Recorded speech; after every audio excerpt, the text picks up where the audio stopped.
Nithyanandam, Nithyanandam everyone, Nithyanandam. So we welcome you all to the first power manifestation in today's program, of today. And now we are going to be manifesting a very interesting power. But before that, let us all understand the context, right? We just watched a very powerful satsang, a very powerful enlightening revelation from Swamiji, where Swamiji explained about Paramashanta Svarupa, how nothing outside you and no type of violence or anger or nothing should affect your space inside. All of us have the consciousness, Paramashiva inside us, which is untouched by anything which happens outside, right? Because everything which exists is not reality except Paramashiva. So we are going to be just using the same cognition. We are going to be manifesting this power. So Swamiji explained that we just did a process also, right? Where we understood about the 5 things which we should do to experience that Paramashanta Svarupa.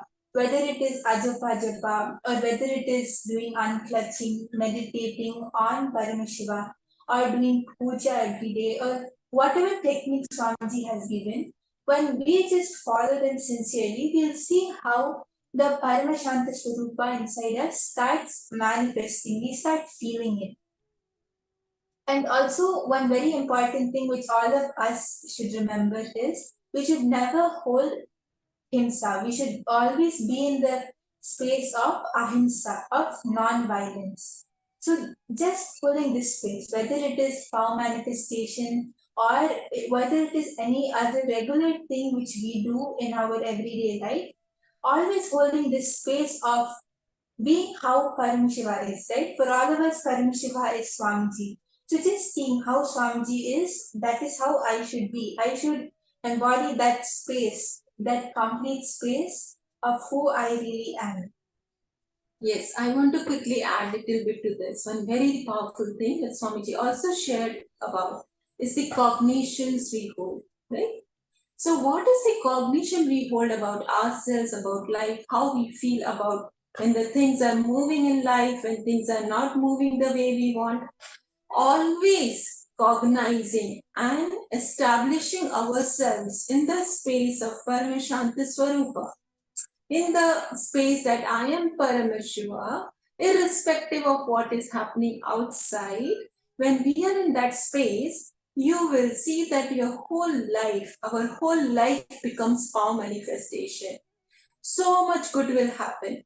Let us all sit with this cognition inside of us. Let me in that space of Paramashanta Svarupa and manifest the powers. When we manifest the powers from this space, we will see that the space which we are holding will be deepening our experience in that space and more powers will manifest. So it becomes a very beautiful, powerful, virtuous cycle wherein more of experience of Paramashanta Svarupa and more power manifestation, and you will see you'll be able to live this kind of power manifestation lifestyle on day-to-day basis, right? So it's really very empowering, and I request all of you, one request, please do not miss any session. Swamiji says, be in integrity to these sessions, be available for every single session. Since this is the first session, I request all of you, please make it for every single session, starting from session 1, right? So whoever is not there in front of the camera, please come, sit down, and let us all manifest the powers. So before we enter into the power manifestation, we'll first be going through the 4 pramanas, which authenticates whatever powers we are manifesting.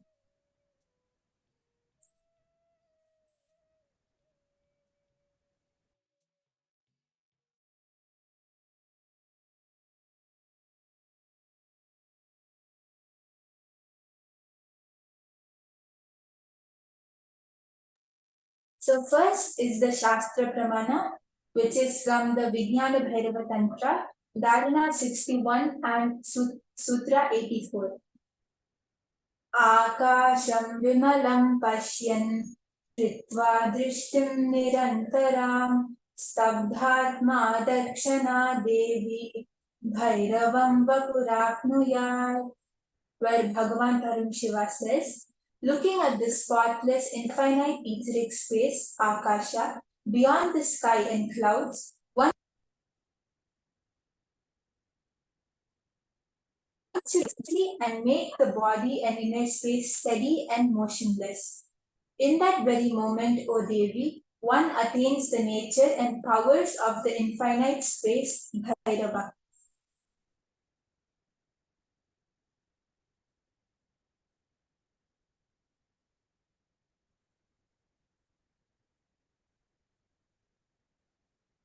Now we are seeing the Apta Pramana, which is a story from the Srimad Bhagavad Gita, Canto 1, Chapter 13 and Text 15.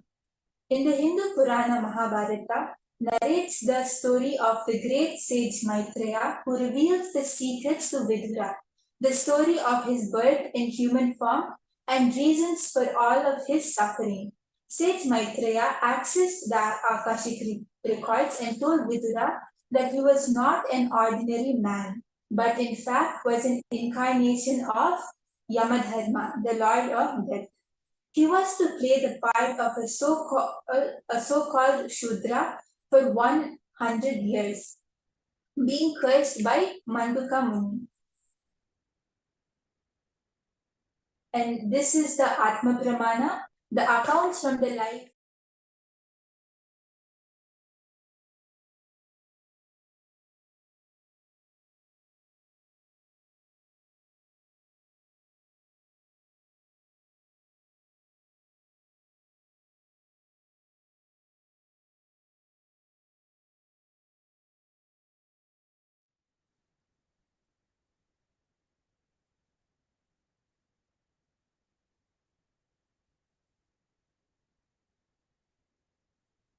Yes, so this is the Atma Pramana, which we all see.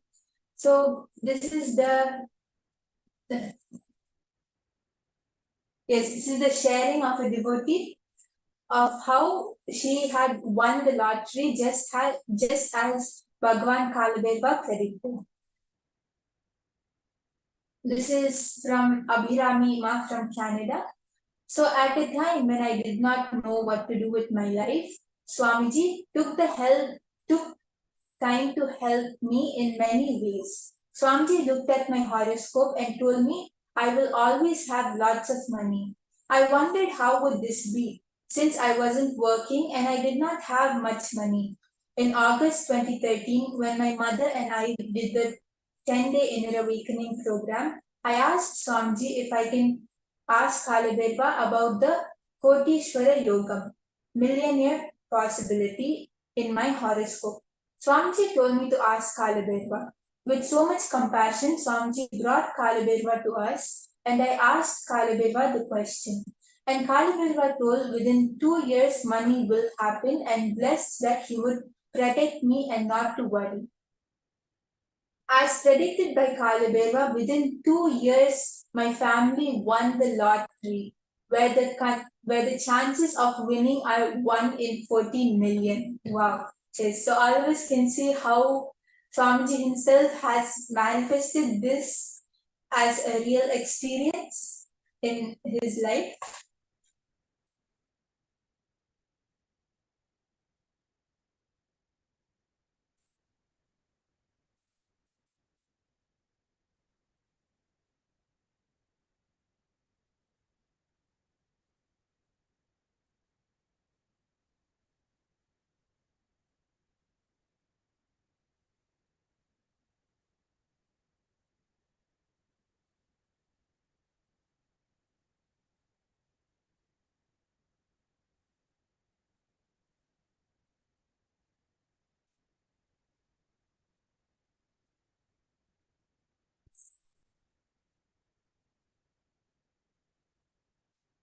Yes. So here, I want to explain each one of us here.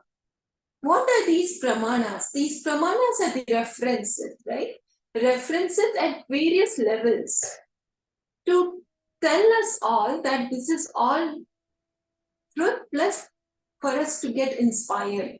First pramana which we saw was from the scriptures, the Hindu scriptures, which are the scriptures themselves say about these powers. Then second one was from the lives of the lineage of enlightened beings, that is called the Apta Pramana.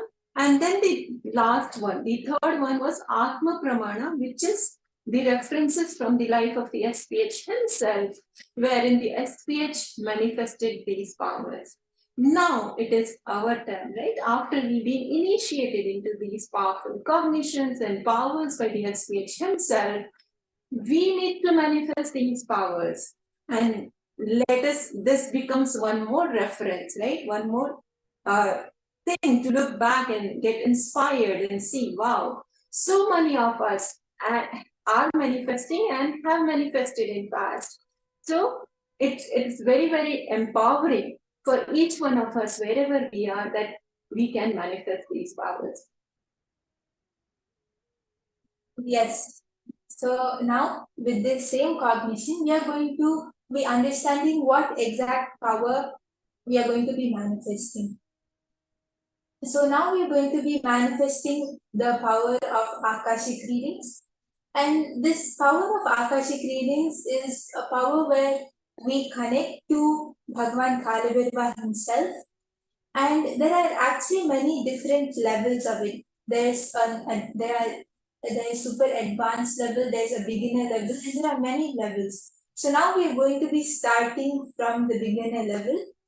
And this is the power where you are going to be connecting to Swamiji, and through Swamiji you are going to be connecting to Bhagavan Mahakala, and you're going to be accessing what incidents have happened in the past. Means it's the accessing the records of the past, present, and future.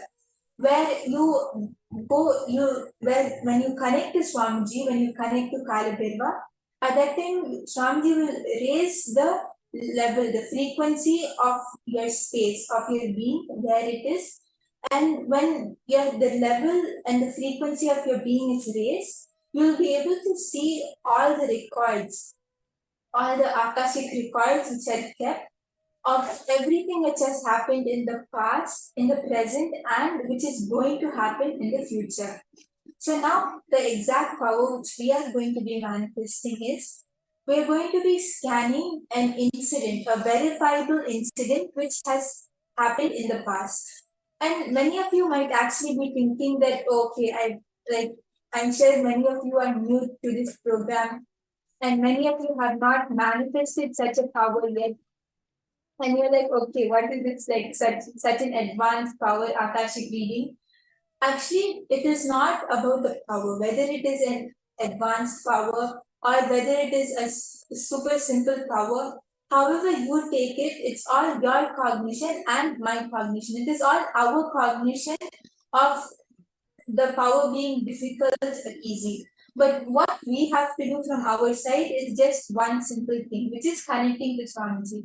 It can be for moving a coconut on your hand, or it can be for doing Akashic readings, or whichever power and whichever thing, power manifestation which you have to do.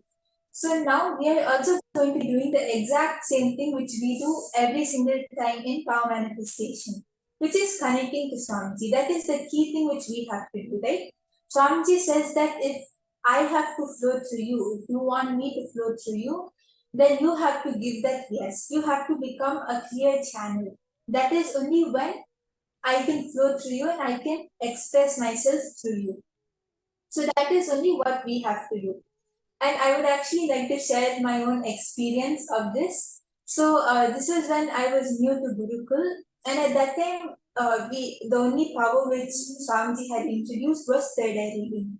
So when I joined Gurukul, that is when Swamiji was introducing so many different powers: length, breadth, depth, consciousness format. It is like every day we were manifesting a new power, and the full day we were just sitting in Phuket. So it was a really nice time, and at that time I used to manifest consciousness of matter. Like Swamiji gave us the initiation into rolling coconut, and all the balance, all of us were able to manifest it really nicely. And I was like, okay, yes, this is such a simple power, I'm able to do it.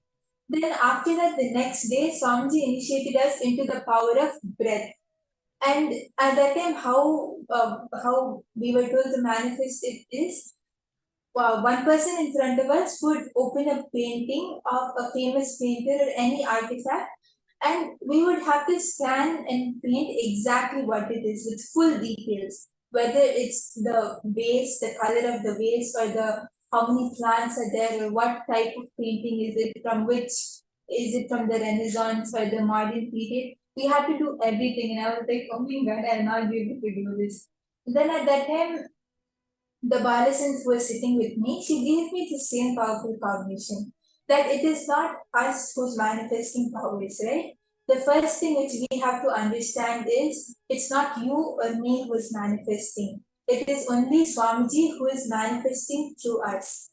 And she told me that you just have to hold this cognition and connect to Swamiji.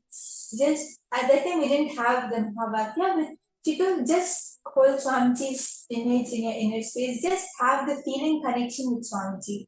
And draw this cognition that, okay, it's difficult or you'll not be able to do it, right? Because it's only Swamiji who's manifesting through us. And I just did exactly what she said. And like before this, we actually did like around 3 or 4 rounds, and like I was absolutely getting everything wrong. It was not even one thing was correct. Then I just tried this. I was like, okay, and I connected to Swamiji, and like I myself was unable to believe it at that time.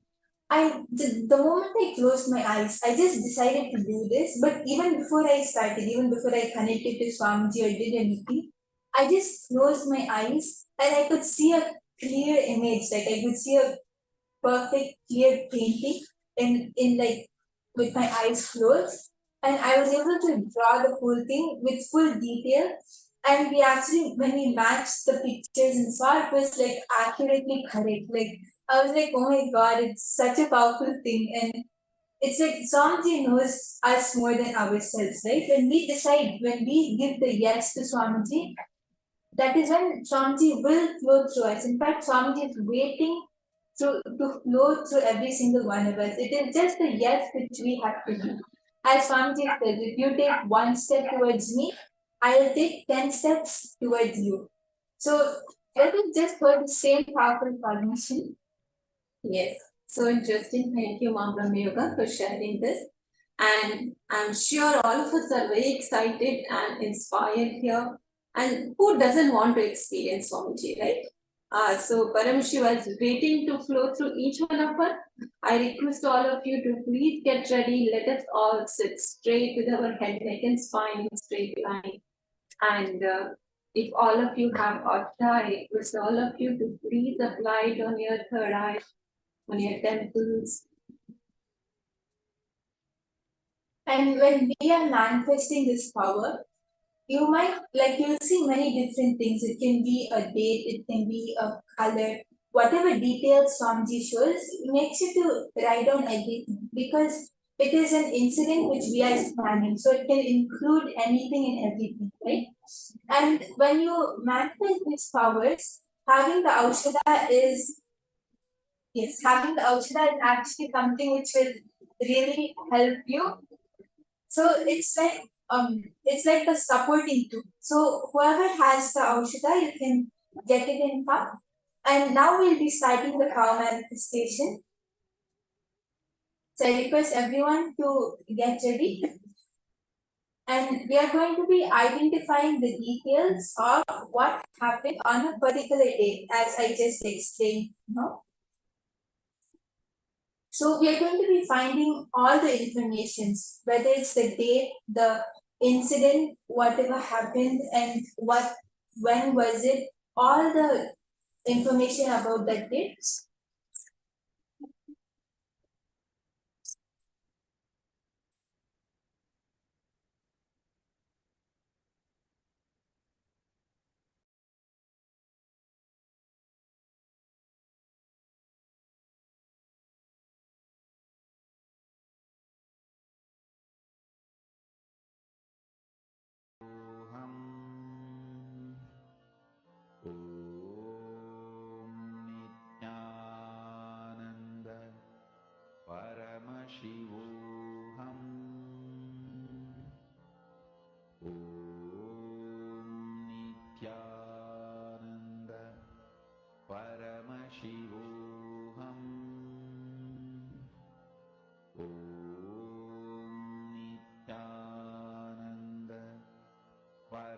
Yes, now I request all the participants to connect to a partner, and it can be anyone in the Zoom room itself, or if you have anyone online, you can connect to any of your friends, family members, and request their consent for manifesting this power.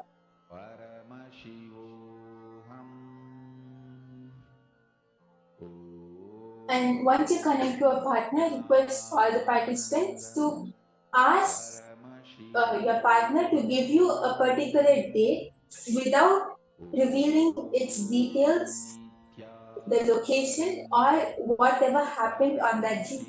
If you're connecting to someone out of the program, make sure that you explain this, that I'm going to manifest this power, so please do not reveal the dates to me.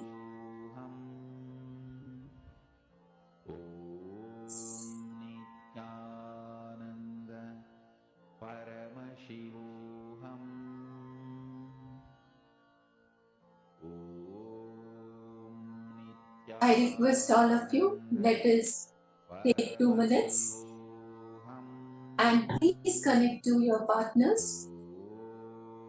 It can be inside the Zoom room or call your friends, family.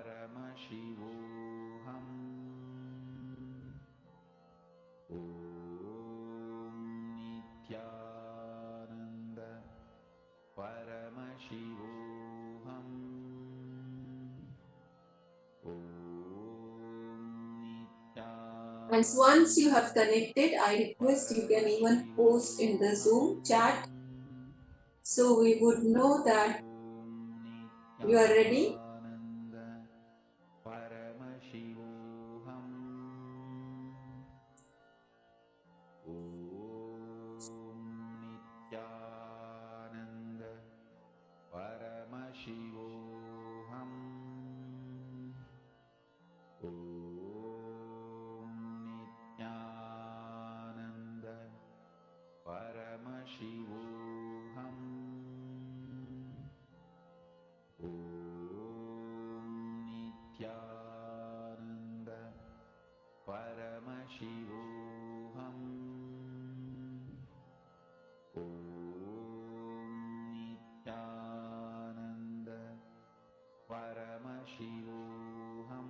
Okay, now I request all the participants to connect to Swamiji. Just hold the date which your partner has given you in your third eye. And connect to Swamiji. Remember Swamiji in your third eye.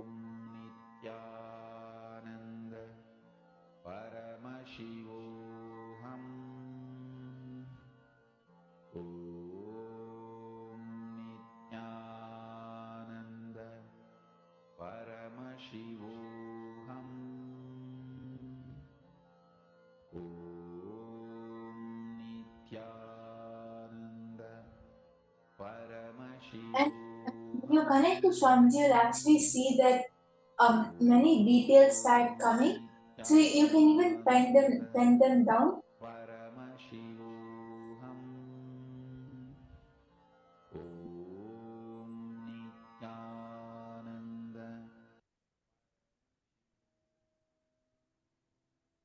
Yes. So, for example, your partner might give you a question of what happened on the 1st of December.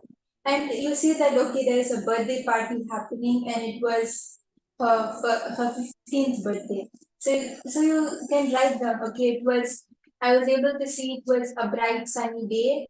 It was around 2 o'clock. It was on the 1st of December and I'm able to see a lot of colors. It was her birthday today. She was turning this age, and how was the birthday? Was it like costume, like everyone was dressed in different costumes, or was it like a ritualistic birthday? Or you can explain the scenery, the how was the ambience around, what time of the day was it in? what type of cake were you able to see, or if there was something noticeable, something special and some unique thing in the area, or you'll literally be going and you'll be seeing what happens, right? Like how all of us watch a movie. When if we pause at a specific scene, we can tell that okay, there are two characters standing here. They're wearing blue dresses and it's a sunny day. They're standing in a building. We can literally explain the whole the whole scenery. In the same way, we will be doing it for this also. Yes. So like this, let us all go back. This incident is on this particular day. What was the incident? Your partner will be able to verify it. I request each one of you, please do not ignore any detail which comes in third eye. Whatever Swamiji is showing you, please write it down so you will remember. It can be color, it can be fragrance, it can be the event which is happening, the details, the place, the weather, every single detail. You may feel it, you may see it, you may hear it, or it may be just a thought. In any which way it is occurring to each one of us, I request all of you, please do not ignore any detail and write down all the details. You will see you are getting the answer. So don't doubt the third eye and write down all the details. Requesting each one of you to please sit straight. Keep your head, neck and spine in straight line. Chant Mahavakya. Om Nithyananda Paramashivoham. And as you are chanting the Mahavakya, just remember Swamiji in your third eye, and you will see Swamiji revealing all the details to you.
Nithyananda Paramashivoham.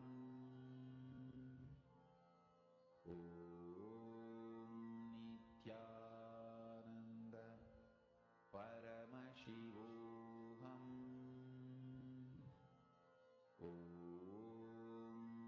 Nithyananda Paramashivoham. Nithyananda Paramashivoham.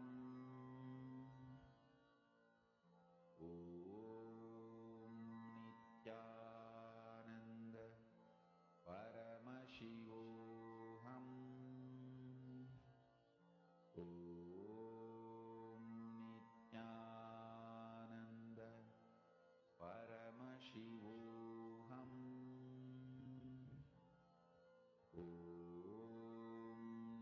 Nithyananda Paramashivoham.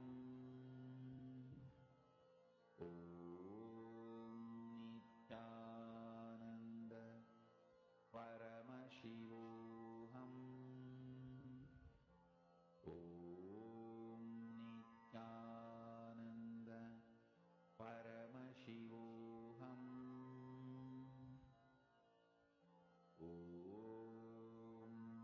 Nithyananda Paramashivoham.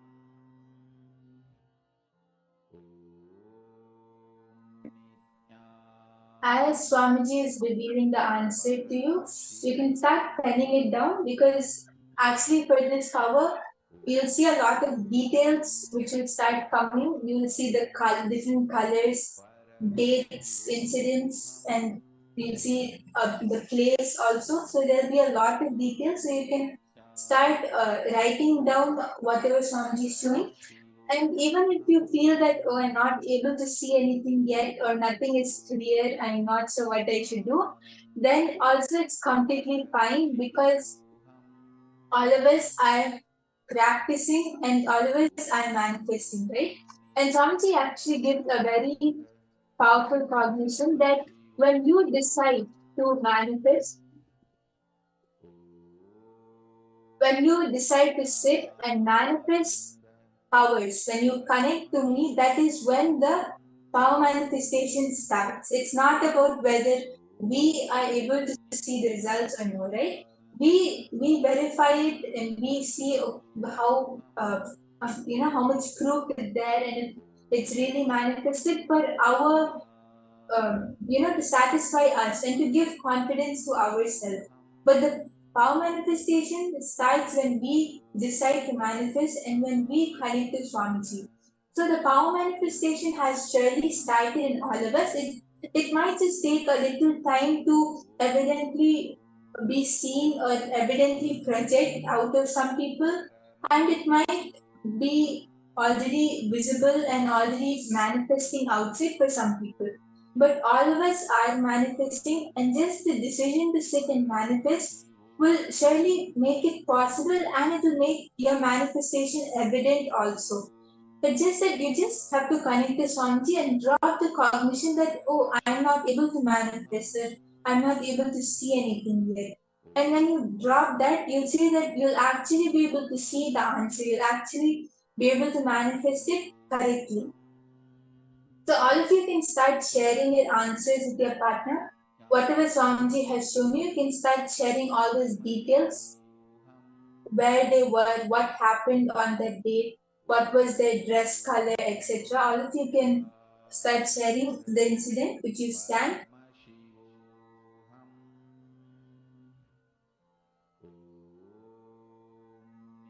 Nithyananda Paramashivoham.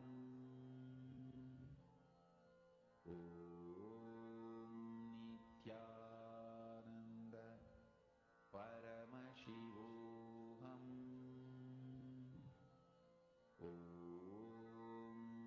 Nithyananda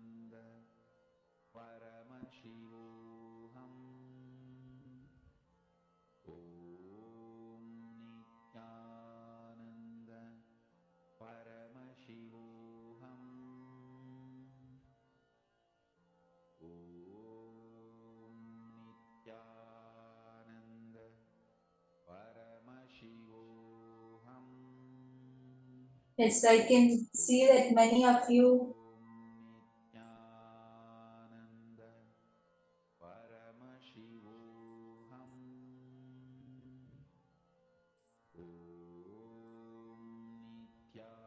Nithyananda Paramashivoham Nithyananda Paramashivoham Nithyananda Paramashivoham. Yes, so I can see that many of you have shared your manifestation, and that's really nice to see that many of you were able to see, and Swamiji was showing the answers to many of you, and it's really nice. It was really nice to be to take the power manifestation session and to manifest with all of you. And now we are going to be moving on to the next session where we would be learning from Swamiji about the Nityatva dimension, about the dimension of eternity. What is it all about? Nithyananda Paramashivoham Nithyananda Paramashi. What is incompletion? Past interfering into the present and try to manipulate the future. That is incompletion. Your memory, form you carried in the past, entering into the present and trying to destroy the future form is incompletion. You can always see whenever you have a pain, guilt, powerlessness, incompletion, you will be visualizing, imagining your own form in a deep suffering. You will be visualizing, imagining your own form in a disgusting way. Look inside. Please understand, I am giving you a very deep insight.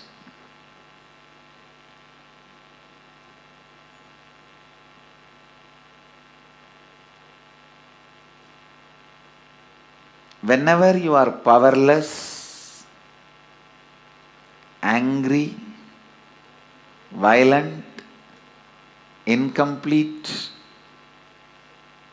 look in, you will be remembering your own form from the past, which is actually you will be flashing your own photograph in your screen. Let me talk in the language of computer, you will understand. You will be running your own photographs in your screen, inner space screen, which is taken during the very sad, depressed moments.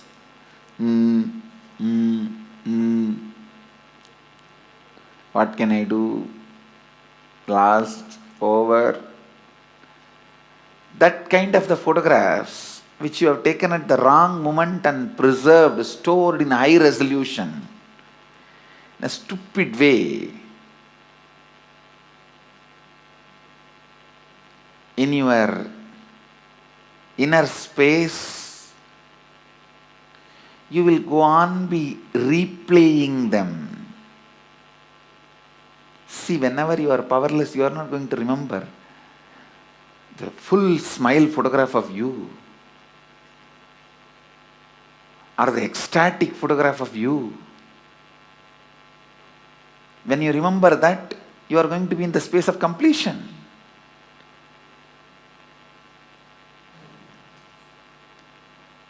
The deha, form you carry during incompletion, just by remembrance awakens the same incompletion. Understand? Just by remembrance, something can bring incompletion or completion.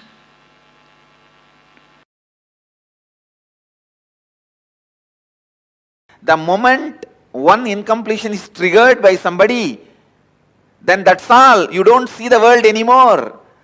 The world does not exist, only my world exists. That is what is meant by the great Mahavakya, Jagat Mithya. What you perceive as my world is Mithya. Because a small incompletion, the moment it got triggered, it gets triggered.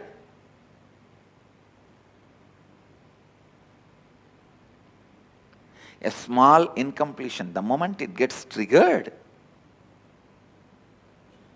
you stop seeing the world and you are deluded in my world. Brahma Satyam, Jagat Mithya. I don't disagree. Jagat Mithya. But that does not mean in your actions you will not radiate the truth Brahma Satyam. In your actions also you have to radiate the truth of oneness, non-dual consciousness. While you are seeing your finance, your accounts, sitting with your auditor, do you feel that oneness without falling into the powerlessness? While you are sitting with a spouse and having a dinner or lunch, do you feel that oneness without falling into the powerlessness? When you are sitting with your team and discussing your corporate strategy, your office strategy, your consciousness, does your consciousness be established in that oneness and non-duality without falling into the powerlessness? Look in.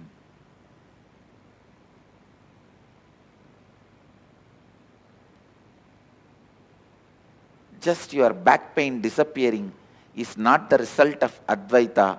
All the pain which you have hidden in your back should disappear. Not just back pain disappearing. All the pains which you have put it in back has to disappear. Suddha Advaita Sukhabodha Jnanam. The pure Advaitas, joyful influence and the wisdom which comes out of joyful influence. Please understand, the joyful influence of Advaita is what I call completion. The joyful influence of Advaita is what I call perpetual completion. The joyful influence of Advaita is what I call Sahaja Samadhi.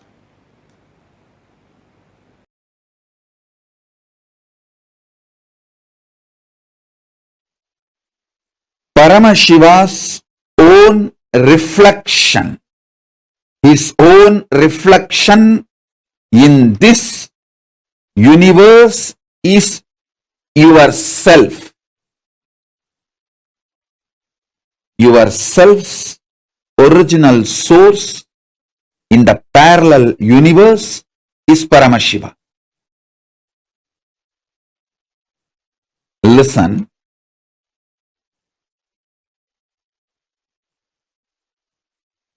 Understand this example. A swan, Paramahamsa, flying on the sky, is just floating in the sky. His reflection falling on a swimming pool. The reflection is you. The swan is Paramashiva. The swimming pool is your body.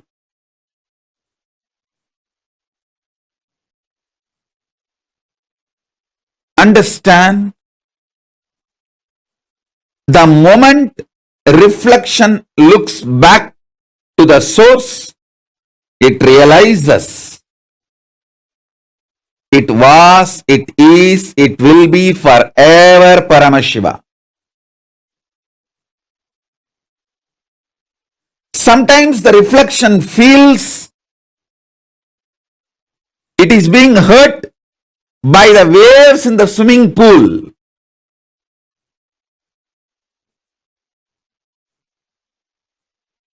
The reflection need to realize nothing in the swimming pool, even if the swimming pool is dried, it cannot hurt you. It cannot hurt the reflection, because reflection is centered in the source. You only have two choices. Either you can enjoy you being a reflection, or you can go back to your source.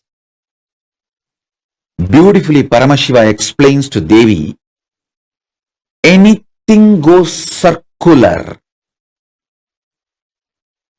Listen, anything goes circular, repetitive, is reflection of me. Even when it believes it is suffering, it cannot suffer. It can only forget its existence. In the delusion, it can force itself and imagine itself as if it is suffering.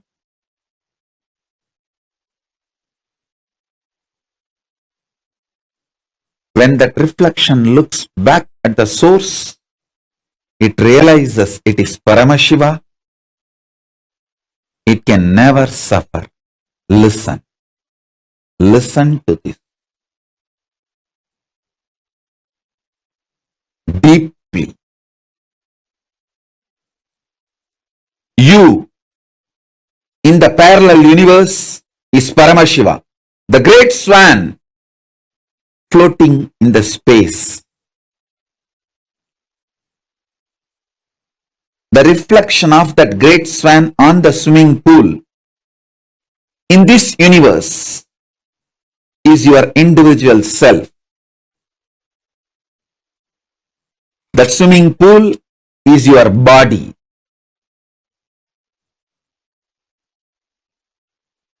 Anything which goes round, listen.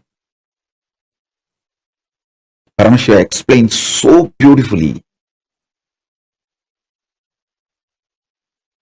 I'll tell you in the modern language, whether it is an atom or known universes, everything goes round it is in circular motion in the space, in Chitagasha, conscious space. Anything, whether an atom or the known universe, everything is rotating in the circular motion.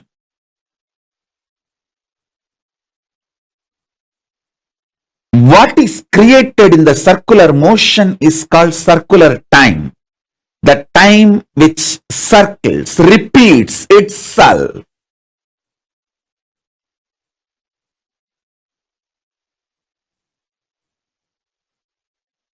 You can see in your body, your hunger repeats itself.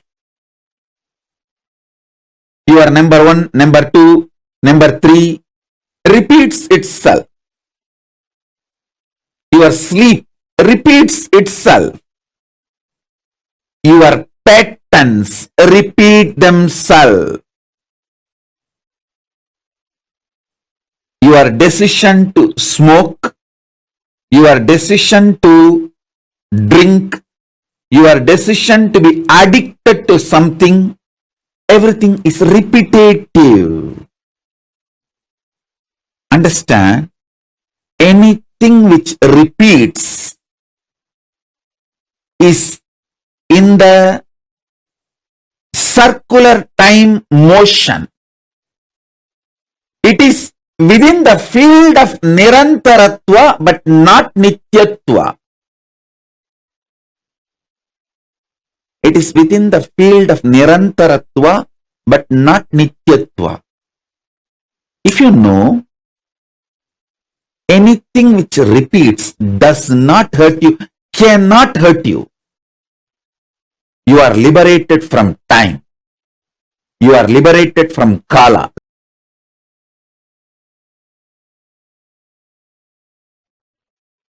Among the 7 dimensions of the time,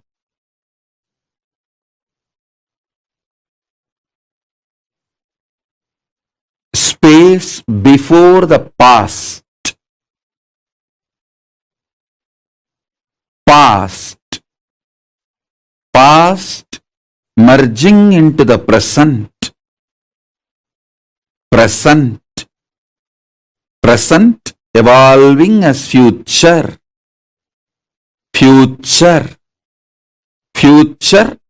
merging into the space beyond future. So totally in these 7, the space before the past and the space after the future is established in Nityatva, eternity, past, present, see, listen,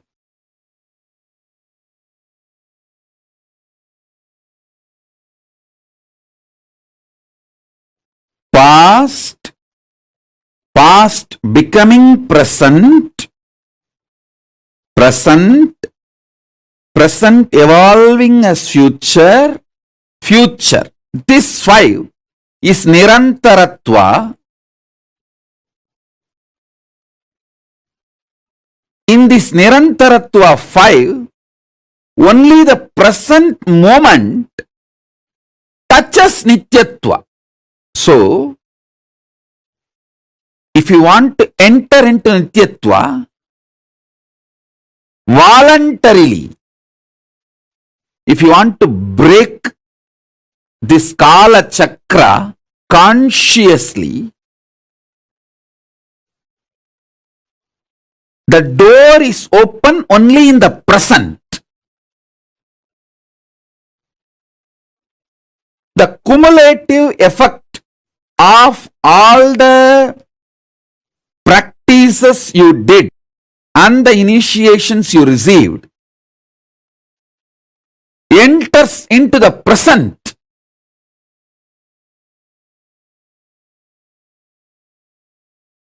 And makes you experience Nityatva.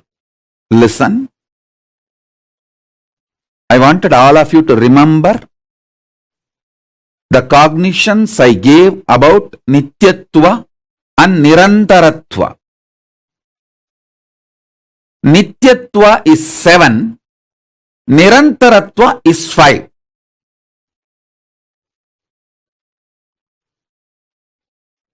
Nityatva is all the 7 put together. Nirantaratva is this 5. In this 5, only in the present moment you touch eternity. Before the past, if you enter into that space, you can touch eternity. Through completing with all your past, you can reach that. Sometimes it may take even few janmas to reach that. And through the future, you can reach the space beyond the future by constantly being Nirvikalpa Samadhi, burning all your desires and patterns which want to repeat itself. You can reach. Again, that also sometimes may take few janmas. But entering into that Nityatva can happen in the present moment just through initiation.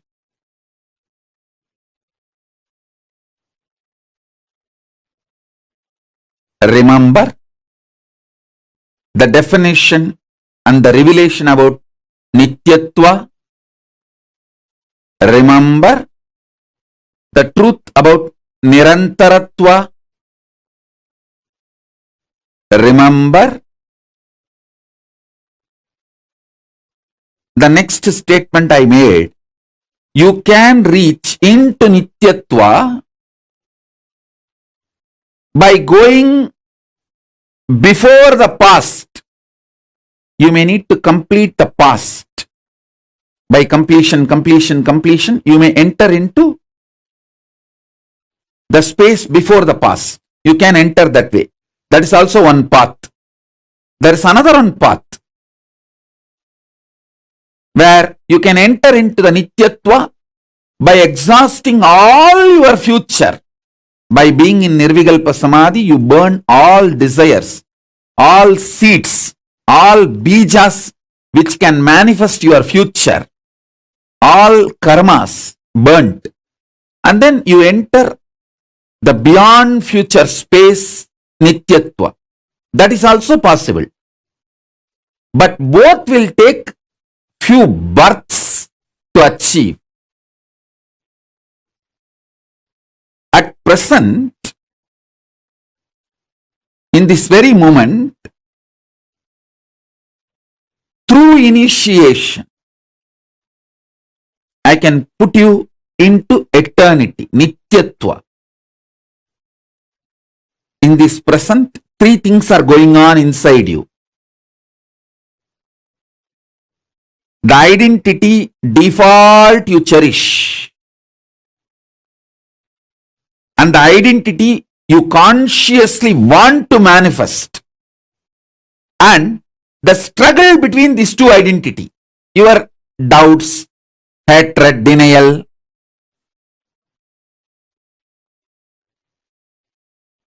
Smelling Paramashiva, waking up to Paramashiva,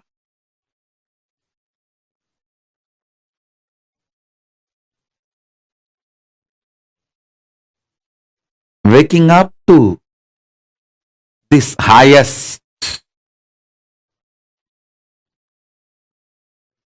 In this moment present, it can be done through the initiation.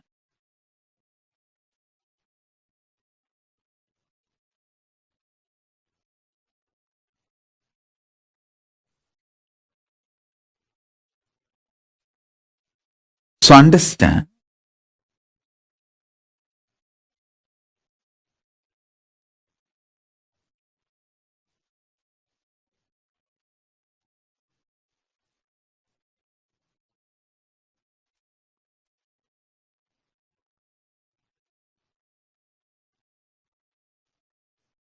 that is why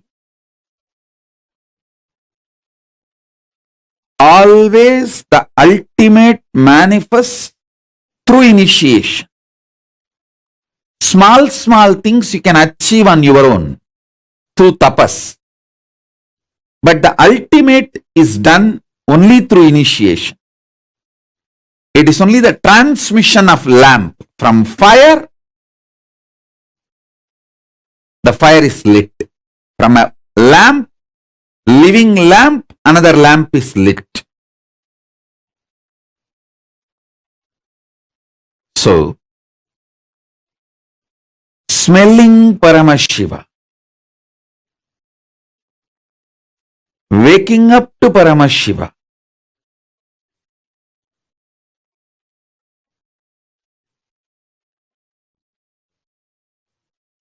waking up to this highest. In this moment present, it can be done through the initiation.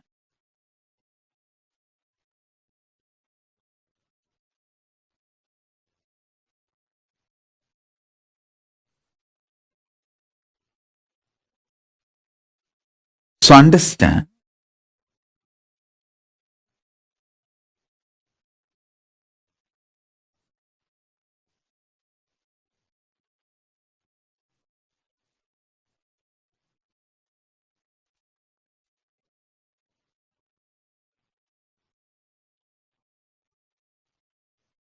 That is why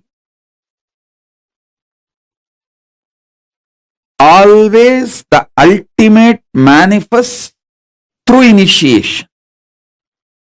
Small things you can achieve on your own through tapas. But the ultimate is done only through initiation. It is only the transmission of lamp from fire. The fire is lit. From a lamp, living lamp, another lamp is lit.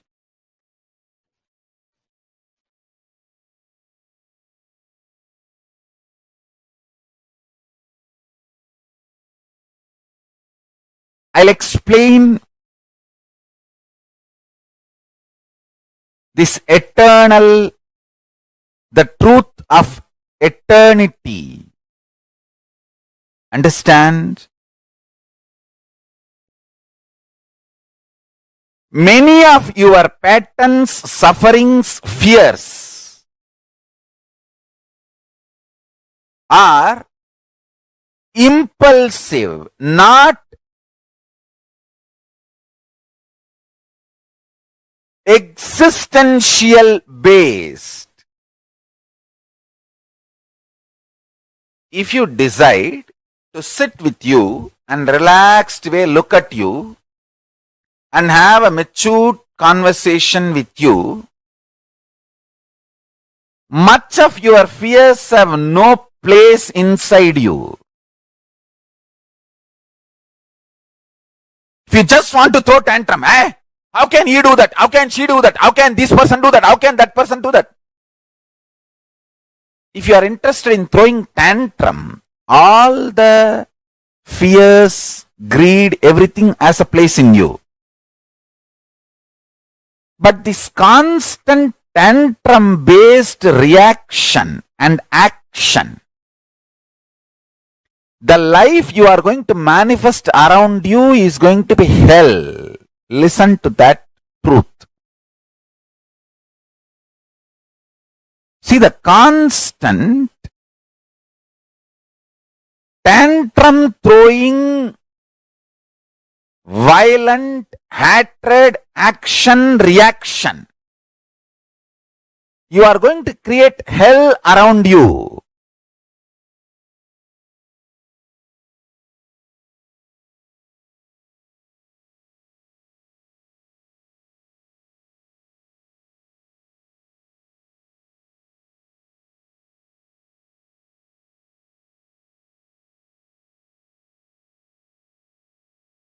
Nityatva.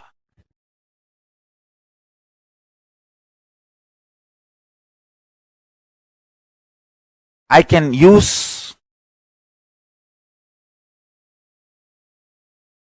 in, maybe I'll create a new word. Eternal, cosmic constant.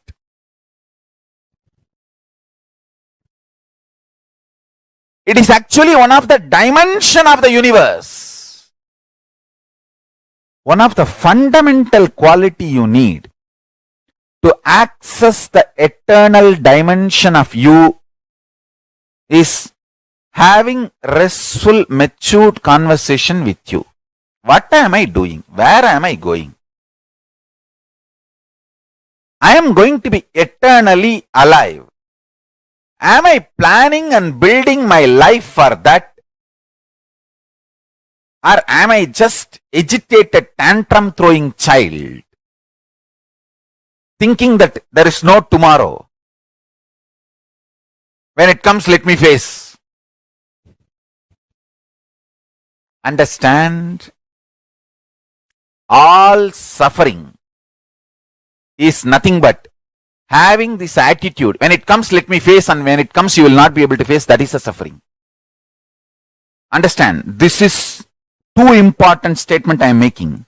All suffering in your life is because of that blind spot you have. When it comes, let me face, and when it actually comes, you won't be able to face.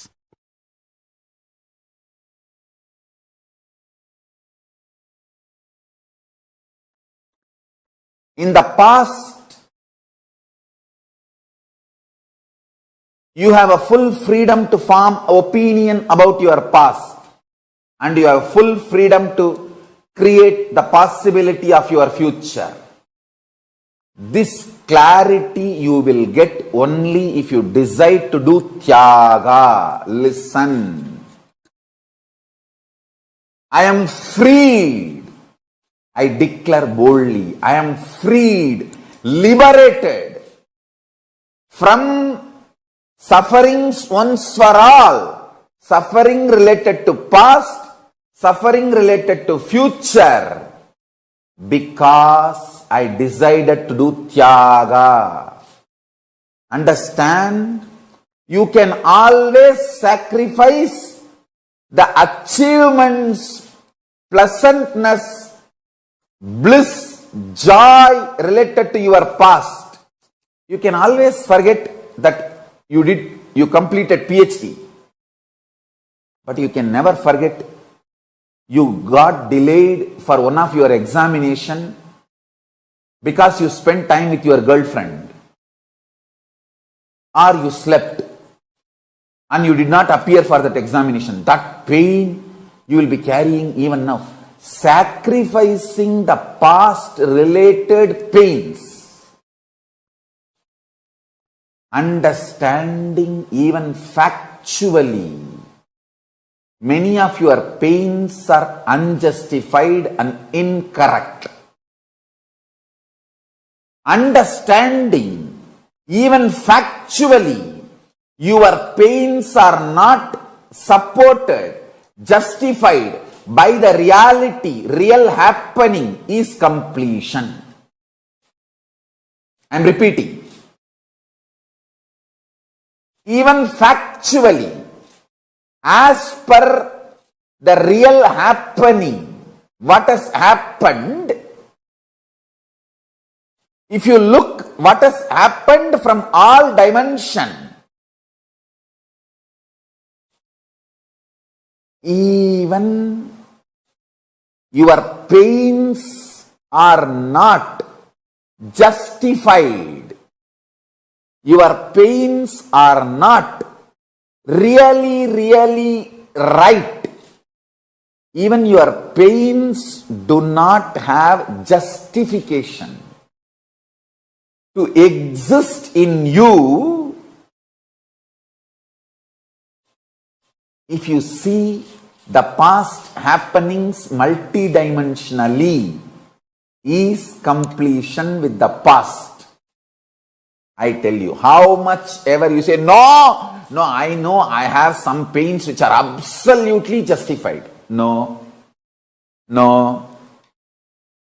You may be Guni, you may be Kaikeyi, you may be Surpanaga, you may be Danganaka duck, Danganaka dick, I don't care. You are wrong.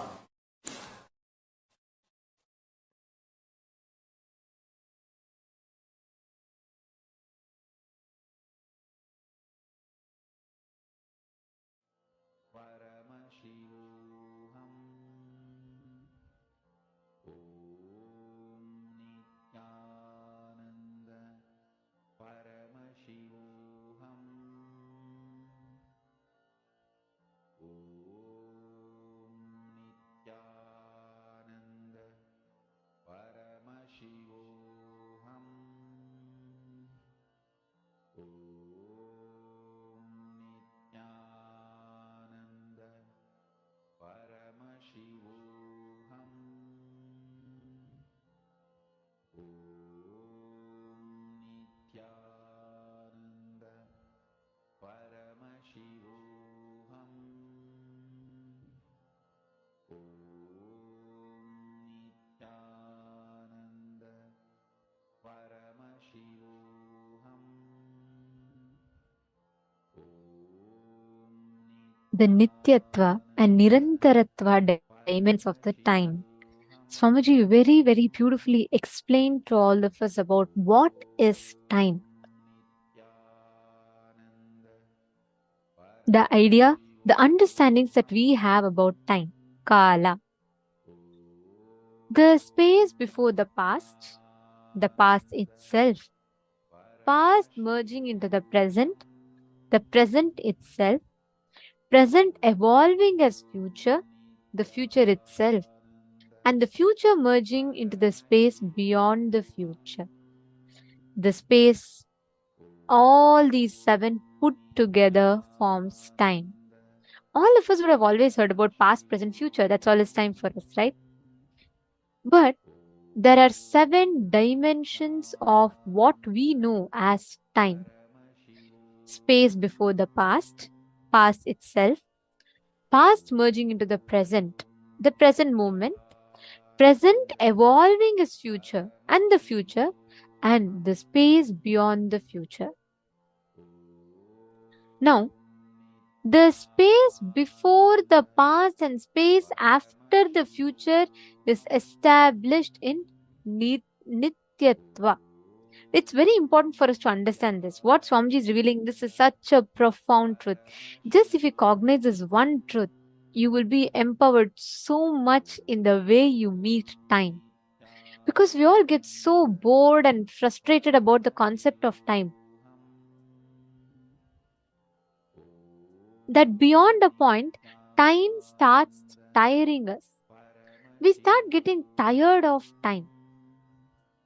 But here, Swamiji is revealing such an important truth about time, just by understanding which we will evolve into having one of the best, amazing experience of life in itself. I request every one of you here to post what did you understand as Nityatva and what you understood as Nirantaratva.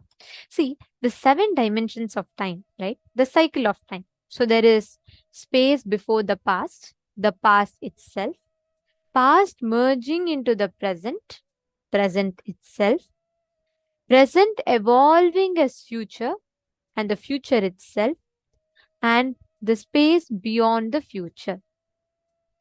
These seven components put together forms time, the Kaala Chakra. Are you all catching it? See, normally we all think, oh, okay, it's just past, present, and future. But here, Swamiji is revealing an amazing truth. All of us only know, see, without the last two, which is without the space before the past and without the space after the future, without these two, the five components that exist is called Nirantaratva, which is what all of us mostly interact with. But what we are talking about is the space before the past and the space after the future. These are Nityatva. Just in eternity. Are you all catching it?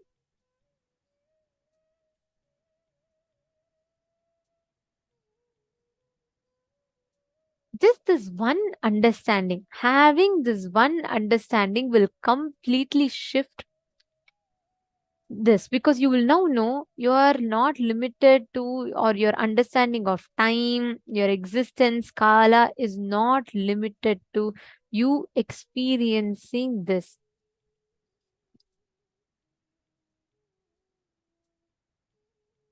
Ma Itzk is saying, okay, Ma Istak is saying either you can enjoy being a reflection or go back to the source. The reflection cannot suffer, only can forget its existence in delusion. Okay, listen very carefully. So beautifully, Swamiji has revealed in this. See, let's say there's a swimming pool. Okay, there's a swan flying up. The reflection of the swan from the sky falls on the swimming pool. Now tell me, if I throw a stone on the swimming pool and there are ripples, will that ripples affect the swan? Can all of you give me an answer? A swan is flying in the sky.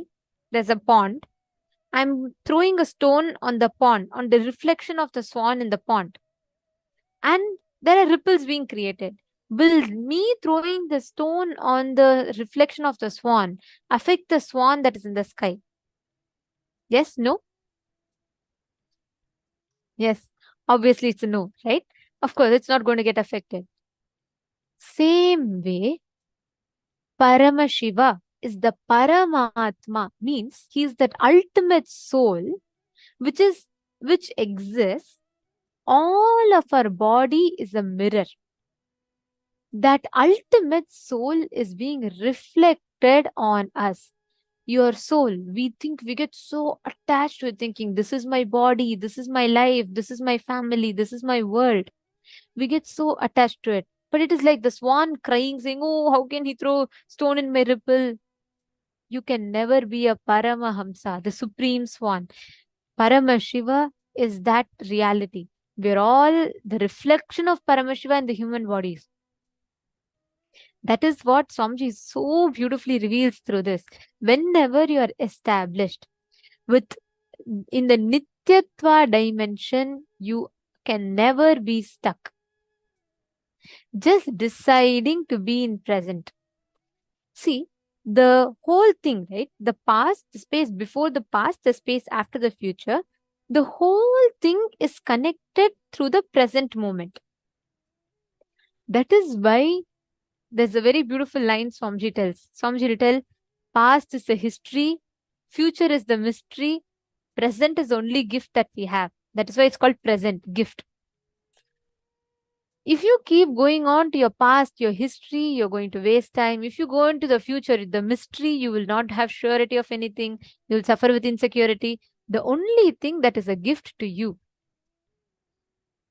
is present. That is why it's a present for you.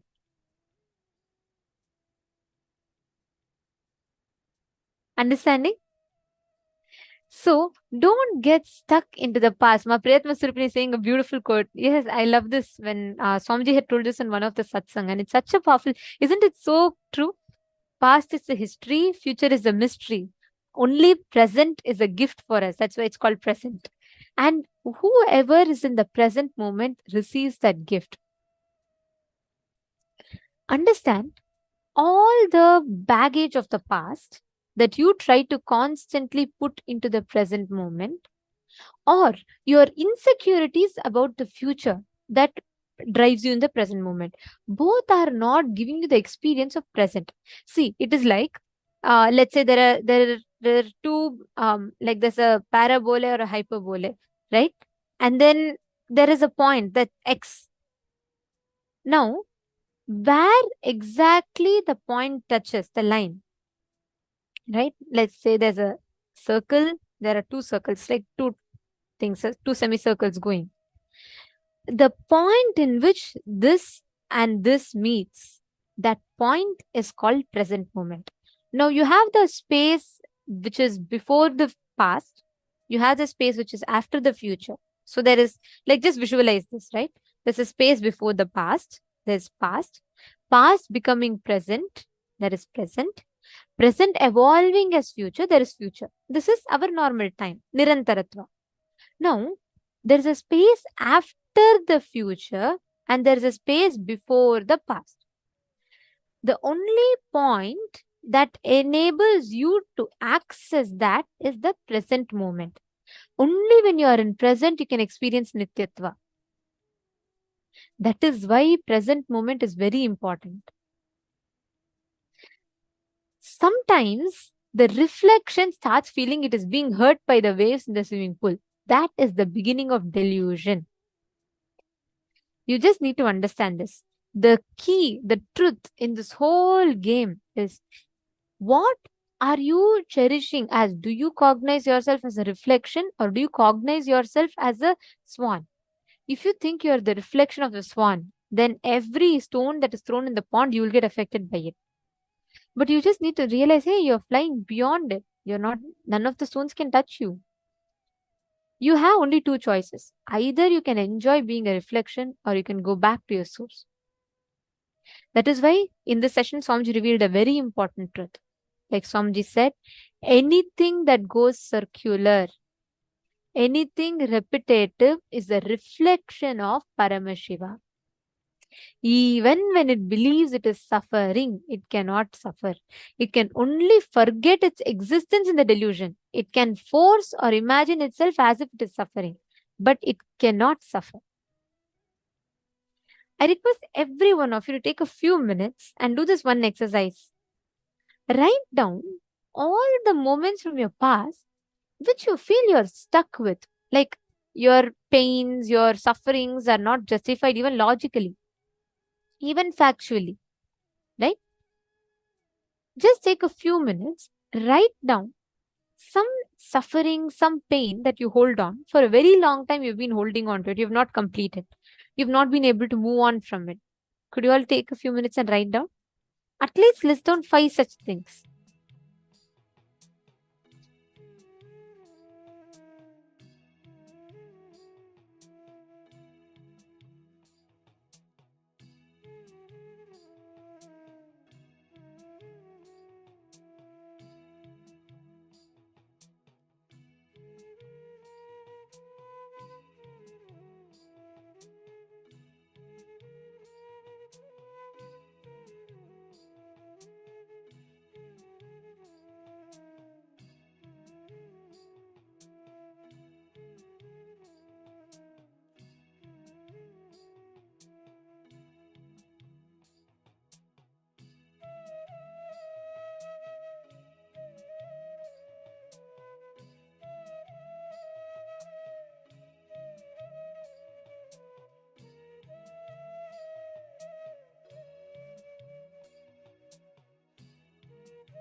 Hope you all have finished writing. Now, just understanding the truth about Nityatva, Nirantaratva can completely change the perspective in which how you experience life. Now, let's say you have some struggle. Let's say there's some struggle that you have, or you're being stuck. Life is giving you the same situation again and again. How many of you feel like this? How many of you feel like, God, no matter how much I try, I keep coming back to the same problem again and again and again? How many of you experience that?